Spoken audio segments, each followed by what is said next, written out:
Welcome to Lessons in Dyslexic Thinking, conversations with the world's most inspiring dyslexics, where we find out what dyslexic thinking is and how each of us can employ it to change the world.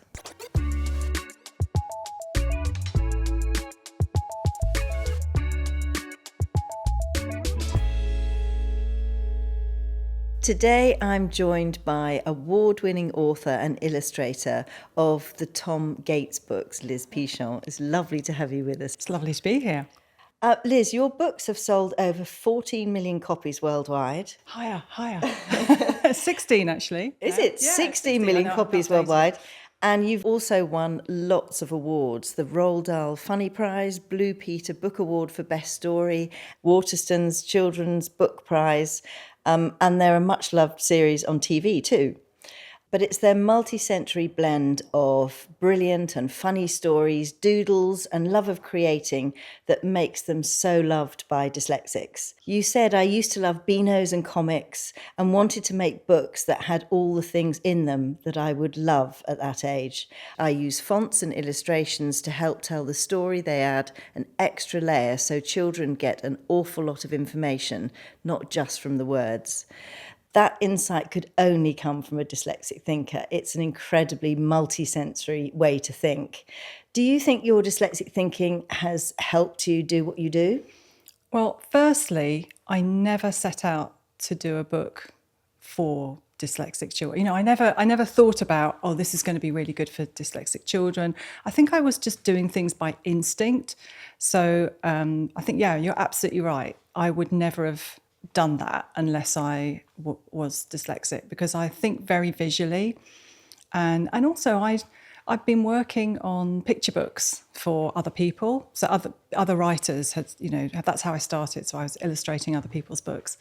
So I kind of got to learn how to do books by illustrating other people's stories and using a whole page. You know, particularly really great picture books hit all those marks. You know, they tell you the story with the words, and picture books particularly will tell you the story with the pictures, with the illustrations.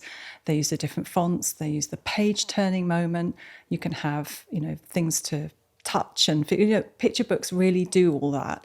And I really felt that the next level of books for slightly older children, like a lot of that went, you know, a lot of that disappears. And I really noticed that when I was given an opportunity to sort of be a judge of some books, and, you know, and I was looking at that particular age group, and I just remember being really struck about how we went for these gorgeous picture books to just lots of text and black and white illustrations. So I thought, if I'm going to do a book, I want to do a book which has all those things in it that would help to tell a story. And you're probably right, you know, I wouldn't have done it unless I was dyslexic, but I didn't consciously think that's what I'm going to do for children. I was doing it more to please myself and instinctively, you know, doing that thing where remembering all the kind of things that I used to love when I was a kid. Yeah, it's extraordinary, isn't it? Why would you go from those wonderful pictures to just lots and lots of text? And that's brilliant for all kids, not just dyslexic kids. It just makes it much more interesting and much more exciting, doesn't it? Totally. And I think it's partly because when you're at school, you get it drummed into you by teachers that actually pictures are subsidiary to text. You know, I always used to sort of love illustrating my stories, and I always got told, you know, that's not the important bit. You know, you've got to get your story done, and the picture was always considered to be a bit sort of the fluffy bit on the side. And for me, it was always like it was just as important, because, you know, actually the really great stories, they really do. They pick great pictures, and great picture books will tell you loads of information in the drawings as well. You know, when you think about where the wild things are, or, you know, even like The Hungry Caterpillar, all those fantastic picture books, they give you so much information in the pictures. But you do get that sense that, you know, you kind of feel like it's drummed into you a bit, that, you know, that's not the important part, the illustrations, it's the text. I even had a teacher at a party came up to me, and she was enthusing about the books and how much the children in their school loved the books. And she said, oh, but it takes us ages to wean them off your books and get them reading proper books. And I was like, well, why would you want to do that? Like, nothing puts children off reading more than being forced to read something that they don't enjoy.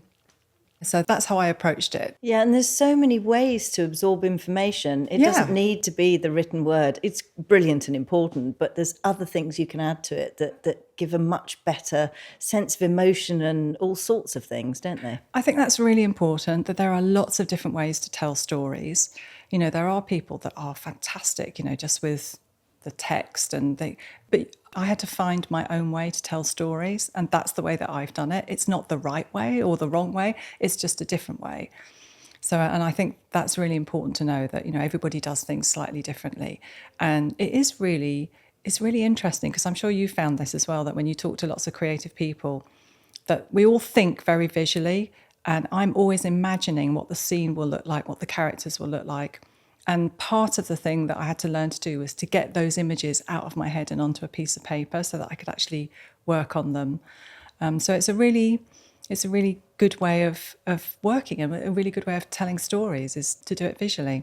Yeah, I love that. Is that there isn't a right way or a wrong way. It's about finding your way to do things, which is so important for dyslexics, because their way will be brilliant if they just have the confidence to follow what works for them. I think one of the biggest things that having dyslexia that I didn't realise until later on was it really knocked my confidence. So the lack of confidence that I had at school, growing up, going through school, just assuming that you were really rubbish at things, you couldn't do anything. You know, I always loved stories, I always loved writing poems and drawing, but not in a million years did I ever think that that was going to be something I could do for a living or to do for work. So I didn't start writing my own books until I was in my mid-40s. Oh, wow.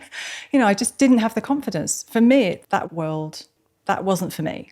You know, that's not something that I would do, because I was so terrible at spelling.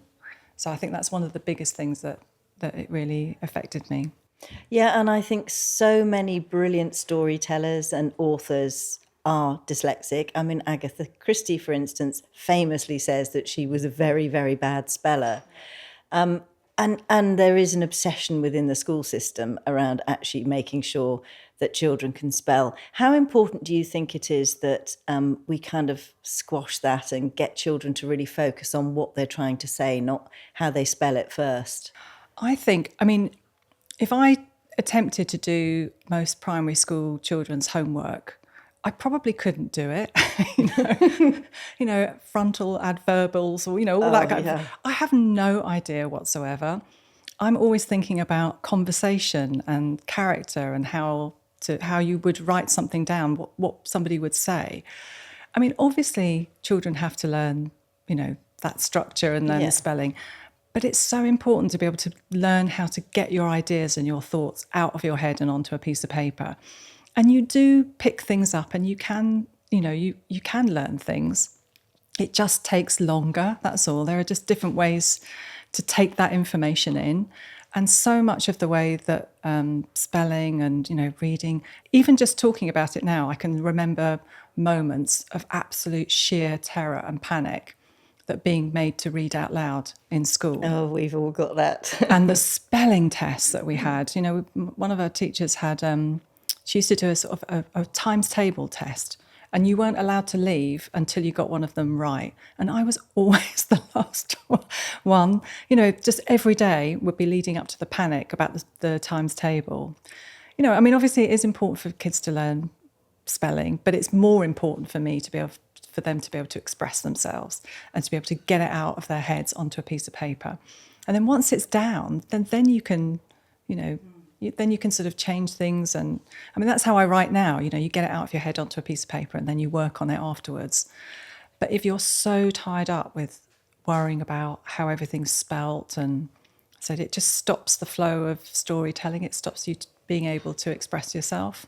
And I used to get my school reports back, and it always used to say, "Oh, Liz, that spelling," There was nothing about, the story or what it was about, or whether it was funny. It was just always about all the negative stuff, terrible spelling, awful maths, and that's all you remember. And then, that's why your confidence gets knocked, because Yeah. if you're constantly being told about things you can't do, it's very difficult for kids to actually really understand the things they can. And that's so vital for them to focus on their strengths. The thing that I loved doing, which was drawing and creative thing, that was always, you were always made to feel that wasn't as important. So the one thing that you were actually good at was considered to be like, your friends liked it and some of the teachers did, but it was never considered as good as like if you were good at English or maths or the serious proper subjects. So you kind of grow up thinking that what you do is a bit frivolous and, not really that important.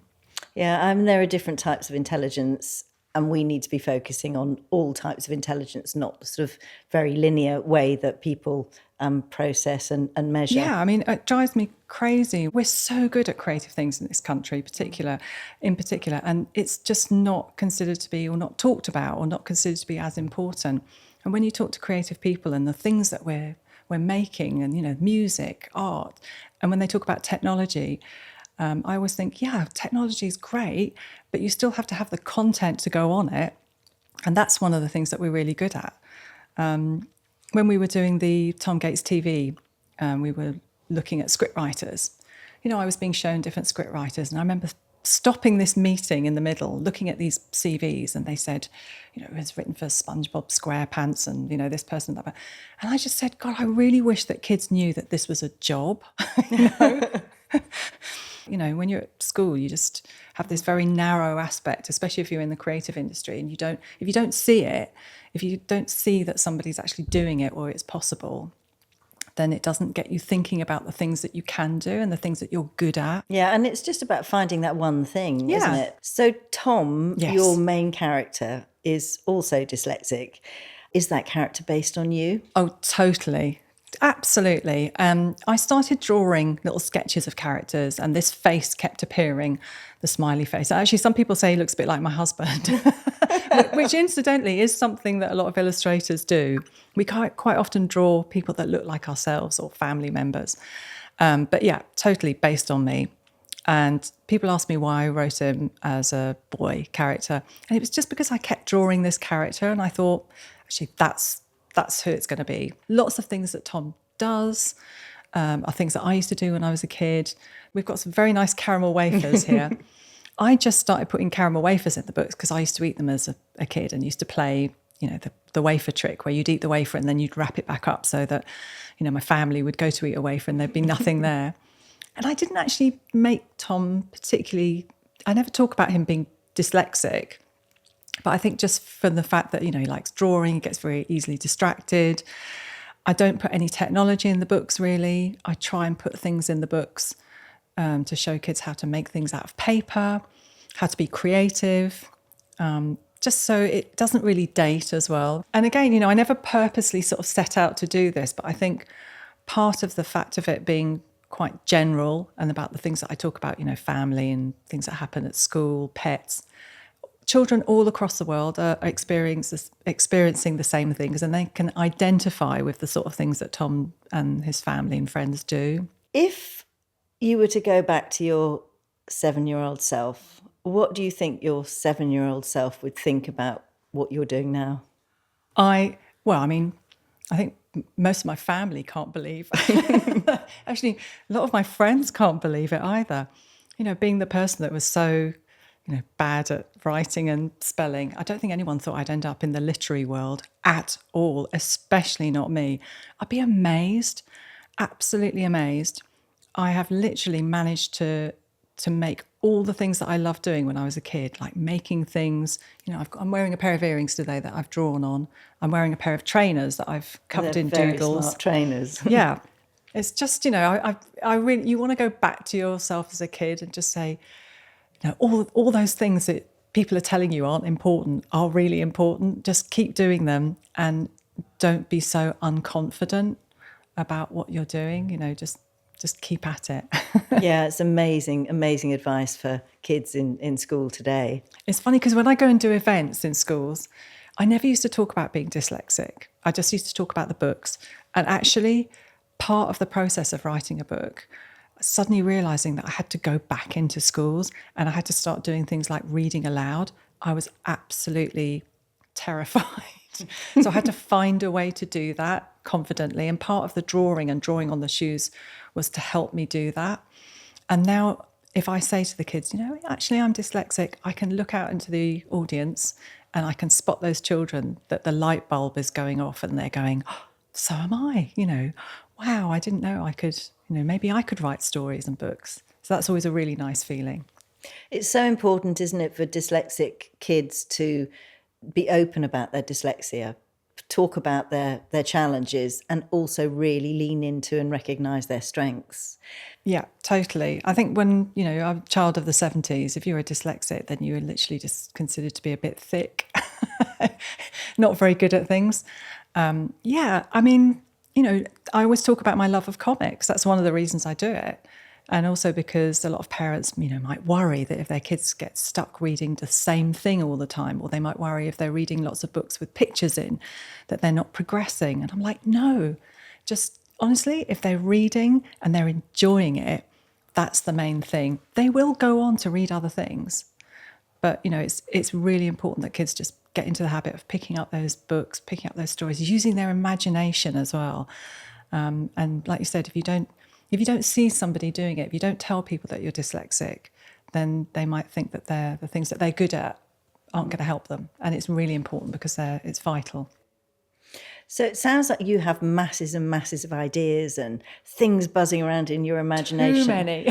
So how do you cope with that when you've got all these incredible ideas? How do you cope with that? Do you know, that's really interesting because when I first did a book, when I first got the Tom Gates book, and I did it as a picture book first, and it took me about 2 years to work at it, to get it into the form that it is now. We sent it off to the publishers, and within 2 weeks, I got 7 offers from 7 different publishers. Wow. Which had never happened before or since. And I was suddenly thrown into a panic. It was like, I'd never written anything more than a picture book before. So I had to really work out, how am I going to do this? This is quite a, once you've signed on the dotted line for a 3-book deal, you've got to deliver. And I had to work out a way of doing it. I had to find what worked for me. So I started doing these mind maps where I would literally not worry about whatever order it was. I would just get my ideas out of my head and onto a piece of paper. And it almost looks like a comic. So I treated every book like a school term and just wrote down all the kinds of things that I thought he would do in that term.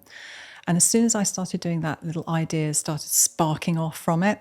So it could be shopping with mum and dad for shoes, school shoes, or having a haircut. And as soon as you write those things down, you start to get the other ideas of what could happen. So that's what I did. I just, had to write down these great long lists and drew pictures as well, lots and lots of pictures. So it was really trying to work out a way of being methodical about it. In the beginning, I just get my ideas out. I don't worry about the spelling. I don't worry about what order it is. I just have to get something visual so I can start formulating the whole story. And then that was a really good way of showing my ideas to my editor, because I'd never done that before either. It's like having, somebody at school having to talk about your work in a way that other people would understand what you're doing. And that is part of the creative process that you have to learn to do. It's all very well having all these ideas, but you have to be able to communicate them to other people in a relatively clear way. So that's something I've had to learn to do. Still not brilliant at it, but I use lots of visual things, and having to be disciplined about the writing as well, because I'd never done that before. So working out how to do that as well when you've got deadlines, it all suddenly becomes like not being overwhelmed by things. The way I did it was I'd look at all the time I had, and then I'd kind of divide the amount of pages and work out how many pages I'd have to do per day. So all I had to think about is doing like 500 words or 1,000 words that day. And didn't matter how long it took me. I could do it in 2 hours, beginning of the day, or it could take me all day. But as long as I knew that that's what I had to focus on every day, dividing it up to little chunks, manageable chunks, that I knew by the time I got to the end, I would have done it. And that seems to have worked. That's worked okay. So I've written 22 books now. Wow, that sounds like absolutely amazing advice. I think sometimes, kids do get really overwhelmed by things, by that blank sheet of paper. Oh, you've got all these ideas, all these thoughts, you're thinking about the whole thing.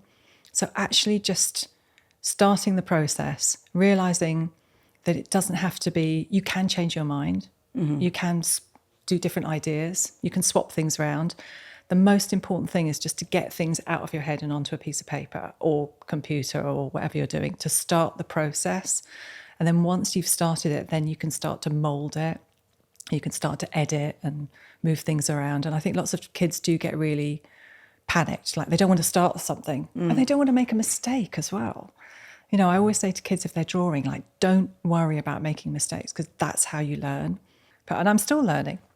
I think that's incredible advice for kids, because it doesn't matter about mistakes, doesn't matter what it looks like, just getting those thoughts on paper and then reorganising them is a really brilliant piece of advice. It's just not getting distracted as well. That's the one thing that always happens to me. You start something off and then you get distracted and think, oh, I could do that, or I could do that. So it's quite a good, useful thing. And that's one of the tips that when kids say, what tips about writing, how do you do it, how do you start? Keeping a diary is really good. Even if you don't think what you're writing is interesting, especially when you're a kid. When you're an adult, you'll look back at your diary and you'll really enjoy reading it. And also you forget things. It's little details that happen every day in your life. You forget them. So it's really important to write those down. You've shared an amazing piece of work, a kind of mind map and ideas of what you presented to the broadcasting company when you were looking to get your deal. I mean, that, just looking at Dyslexic Thinking, that is visualising. You've got Totally. all of your things there, but also it's the big picture. It isn't just about this is a TV show. No. It's like the whole concept that you presented to them. Tell me about that, because it's very, very dyslexic thinking skill. Is it? It's really funny because even with Tom Gates in the early days, when I was writing the stories, I knew that Tom was in a band, and I met my husband when we worked at a record label, and so I wanted to write music, and I used to design album covers. That was one of my jobs before. So I put all of those things in the books.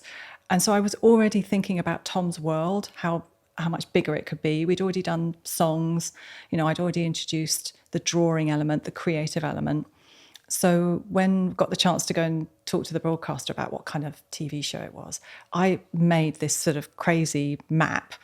Right in the middle, it was everything that I wanted the Tom Gates show to be or could be. So I wrote things, read it, draw it, play it, make it.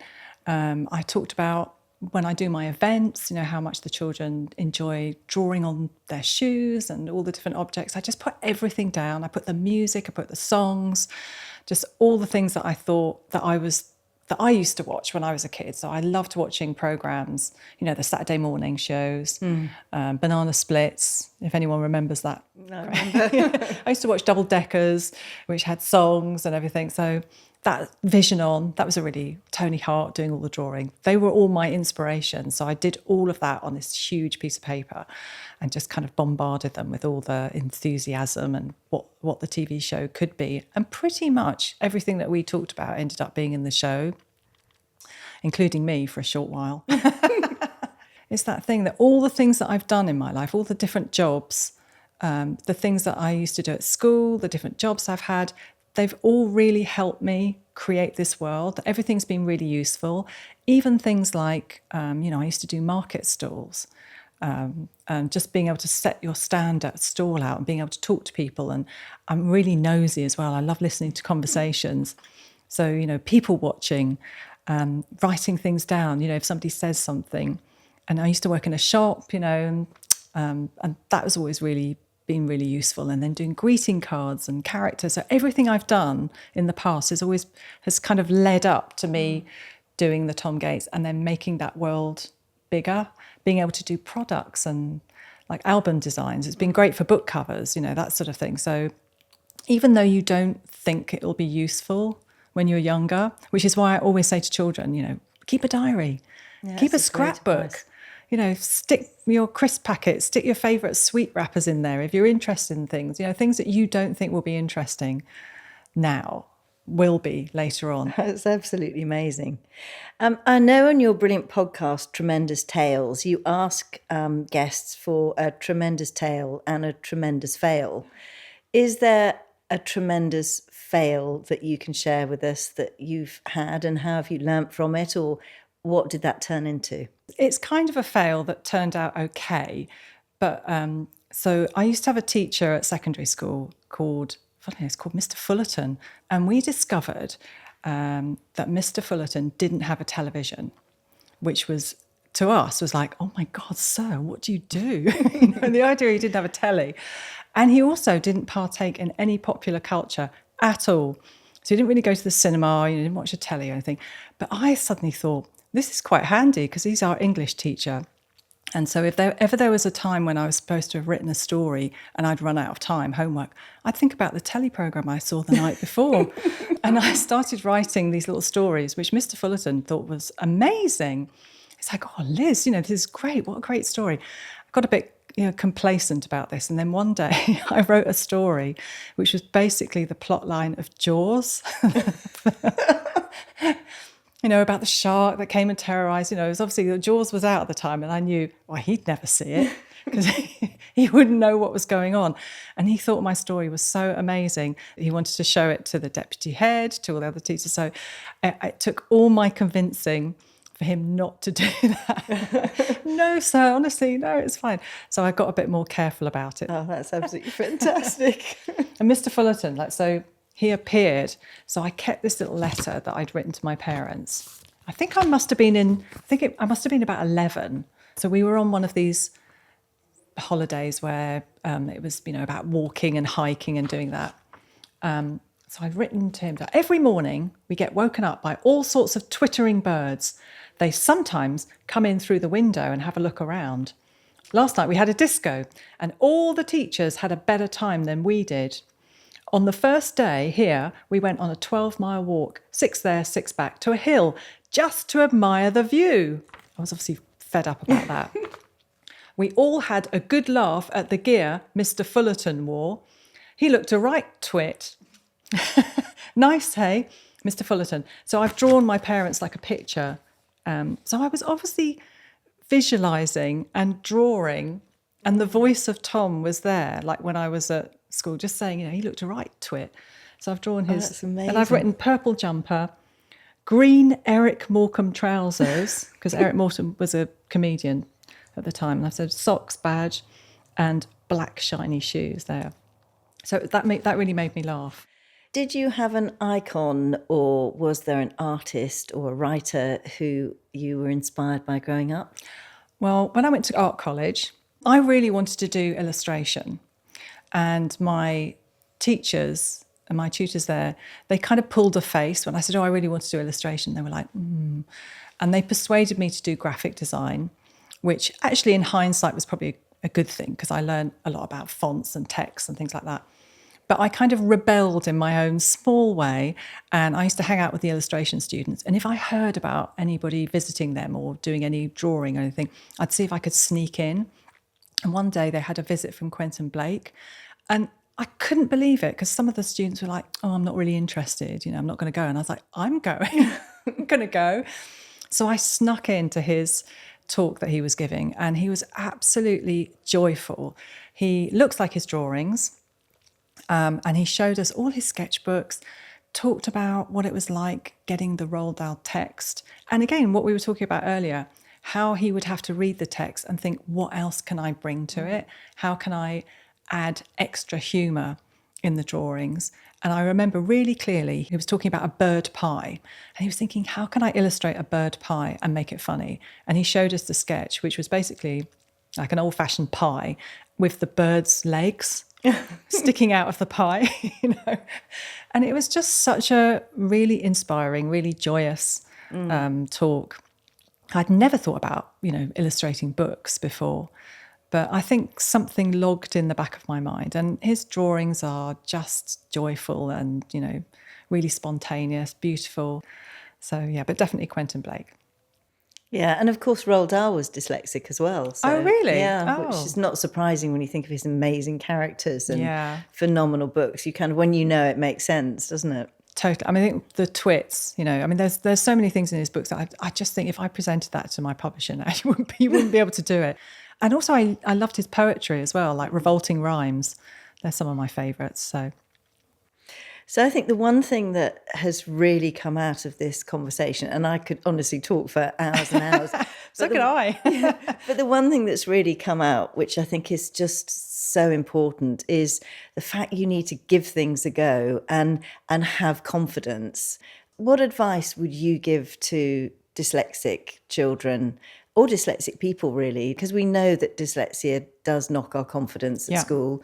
What would your advice be? I always say, find what you love doing. I've found what I love to do and then found a way to make a living from it.